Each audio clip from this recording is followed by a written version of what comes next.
भक्तों, ओम नमः शिवाय, श्री शिवाय नमस्तुभ्यम, जय श्री महाकाल। जी हाँ भक्तों, आप सबको भी पता है कि करवा चौथ बस आ गया है, लेकिन अभी तक बहुत सारे लोगों को दिमाग में ये क्वेश्चन चल रहा कि करवा चौथ है कब।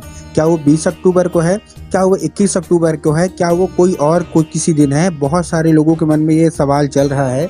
जितने भी लोग, जितने भी महिलाएं हैं, उनके मन में भी बहुत सारे सवाल हैं कि आखिर कब है, हमको व्रत कब रखना है, शुभ मुहूर्त क्या होने वाला है, अभिजीत मुहूर्त कौन सा होने वाला है, जो विजय मुहूर्त है वो कौन सा होने वाला है, और सबसे मेन चीज़ जो चंद्रमा है वो कब हमको दिखेंगी। चांद का वेट हर लोग किए रहते हैं, सब लोग किए रहते हैं कि जब चांद आएगा तो हम अपना व्रत है जो खोलेंगे। तो चंद्रमा का भी बहुत ज़्यादा लोग वेट करते हैं, तो चंद्रमा कब निकलेंगी, उसके बाद क्या होने वाला है कि जो हमारा पूजा हम कब करेंगे, अपना व्रत कब तोड़ेंगे, बहुत सारी चीज़ें हैं। देखिए, सबसे पहली बात तो जो डेट है, डेट आप नोट कर लीजिए। ये 21 तारीख को नहीं है, ये 20 अक्टूबर को ही है। क्या है?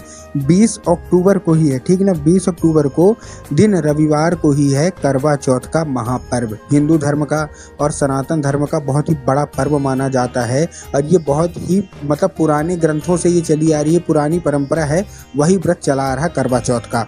तो आपने ये चीज़ नोट कर ली ना कि 20 अक्टूबर कल ही के दिन है, रविवार के दिन ही है हमारा क्या, करवा चौथ। ठीक, कार्तिक मास का जो कृष्ण पक्ष की जो चतुर्थी होती है उसी को करवा चौथ बोला जाता है, ठीक ना। क्या होता है? कार्तिक मास की कृष्ण पक्ष की जो चतुर्थी होती है उसी को करवा चौथ बोला जाता है, ये आपको पता है। ठीक, तो 20 अक्टूबर को हो गया।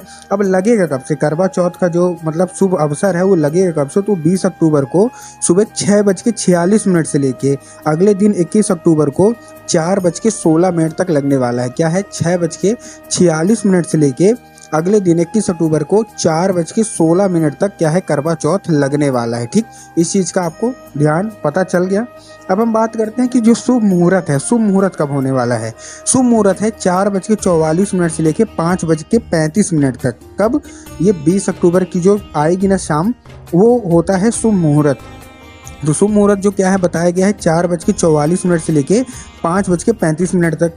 उसके बाद जो अभिजीत मुहूर्त है, जो कि बहुत ज़्यादा महत्वपूर्ण माना जाता है, वो है सुबह 11:43 से 12:28 तक। ठीक ना, फिर से बोल रहा हूँ, अभिजीत जो मुहूर्त है वो 11:43 से लेके 12:28 तक है।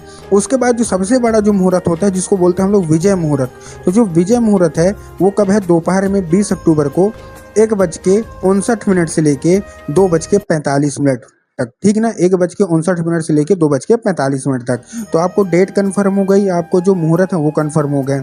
अब हम बात करते हैं मेन चीज़ के बारे में कि जो चंद्रमा है वो चंद्रमा कब हमको दिखेंगी। अब ऐसे तो देखिए, आपको पता है कि हर जगह, जैसे पूरे भारत में ये मनाया जाता है, तो हर जगह अलग अलग जगह अलग अलग टाइम में चंद्रमा आती हैं। तो जो डेट दिया गया है, जो टाइम है वो है 7:54 में। ठीक ना, वही लगभग 8 बजे के लगभग जो टाइम है वो है। तो आगे पीछे देख लीजिएगा, कहीं आगे निकल आएगा कहीं पीछे, लेकिन 7:54 से लेके आपको चंद्रमा दिखना स्टार्ट हो जाएगा। अब जो गुरुदेव ने बताया है कि आपको करना क्या है महिलाओं के लिए, तो आपको ध्यान रखना है। देखिए, सबसे पहले तो आपको ब्रह्म स्नान करना है। क्या करना है? ब्रह्म स्नान। जितनी भी महिलाएं हैं ना, उनको ब्रह्म स्नान अवश्य रूप से कर लेना है। ब्रह्म स्नान का मतलब क्या है कि जब ब्रह्म ऋषि लोग, जो ऋषि लोग रहते हैं, मुनि लोग, जब वो स्नान करते हैं, वो कब करते हैं? 4, 4:30, ये मैक्सिमम टाइम है। 3:30 स्नान करना स्टार्ट कर देते हैं। 4, 4:30, 5 इतने के अंदर वो कर लेते हैं। तो आपको कोशिश ये करना है कि 5 बजे तक कर लें, और बहुत ही ज़्यादा लेट हो रहा तो भी कोशिश करिएगा कि 6:46 से पहले तो कर ही लें। करवा चौथ लगने से पहले तो कर ही लें। ठीक, उसके बाद गुरुदेव ने बताया कि 16 श्रृंगार, जितनी भी महिलाएं हैं ना, वह 16 श्रृंगार अवश्य रूप से करना है। इसमें चूकिएगा मत, बिल्कुल भूलिएगा मत कि हमको नहीं करना, क्या करेंगे, कैसे करना है, बिल्कुल भी चूकिएगा मत, क्योंकि ये बहुत ज़्यादा जरूरी है।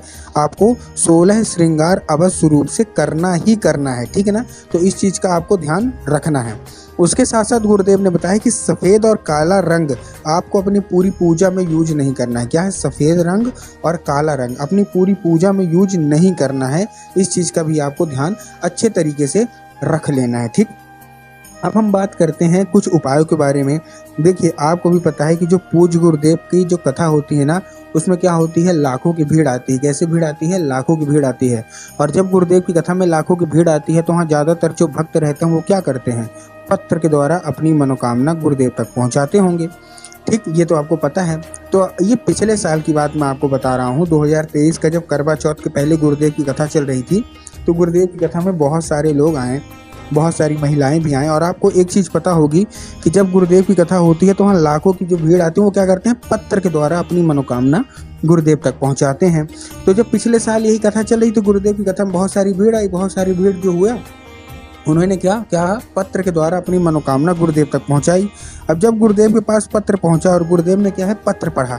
जब पत्र पढ़ा गुरुदेव ने तो वहाँ गुरुदेव ने देखा कि ज़्यादातर जो भक्त है ना उनकी क्या है, बहुत अलग अलग मनोकामना है। किसी की धन प्राप्ति की है, किसी की कर्जा मुक्ति की है, किसी की पति की लंबी आयु के लिए है। तब गुरुदेव ने 2 से 3 उपाय बताए और कहा करवा चौथ के दिन व्रत रहते रहते ही इसको कर लेना। अगर इसको कर लोगी तो सारी की सारी इच्छा मनोकामना पूरी अवश्य रूप से होगी ही होगी। अब जैसे जैसे महिलाओं ने सुना तो जाके करवा चौथ के दिन इसको करना शुरू कर दिया। अब जैसे ही उन्होंने करवा चौथ के दिन इसको जाके करना शुरू कर दिया, उनको फल मिलना शुरू हो गया। वही महिलाएं गुरुदेव की कथा में 1 से 1.5 महीने के बाद वापस आ गई। और जब वही महिलाएं गुरुदेव की कथा में वापस आई तो उन्होंने क्या किया, एक बार पुनः गुरुदेव को पत्र लिखा। लेकिन ये बार का जो पत्र था ना, ये आप जान के हैरान हो जाओगे कि ये वाला जो पत्र था ये गुरुदेव को धन्यवाद के रूप में पत्र था कि गुरुदेव धन्य हो आपका, आपके द्वारा बताया गया उपाय हमने अच्छे तरीके से कर लिया है, हमारी इच्छा हमारी मनोकामना सारी की सारी पूरी हो गई हैं। आपका कोटि कोटि धन्यवाद। और आपके द्वारा बताए गए उपाय के कारण ही आज हमारा जीवन बहुत ही सुखी चल रहा है। आपके द्वारा बताए गए उपाय से हमको सारी की सारी चीज़ें मिल गई हैं। तो देखिए, जो लोग भी मेरा आवाज़ अभी सुन रहे हैं ना, अगर आपको भी जानना है कि आखिर ऐसा कौन सा उपाय है तो चलिए हम बताते हैं आपको आज की इस वीडियो में। ठीक, अब देखिए आपको करना क्या है। जो हमारा पहला उपाय है, इस उपाय में आपको सिंपल सा एक काम करना है। क्या काम करेंगे आप लोग 5 कनेर के फूल लेंगे। अब 5 कनेर के फूल लेके आपको पहुंच जाना है कहाँ, सीधा सीधा शिव मंदिर। कनेर का फूल ही चाहिए, ध्यान रखिएगा, कोई दूसरा फूल मत लीजिएगा, कनेर का फूल आपको लेना है। और लेने के बाद आपको पहुंच जाना है सीधा सीधा शिव मंदिर।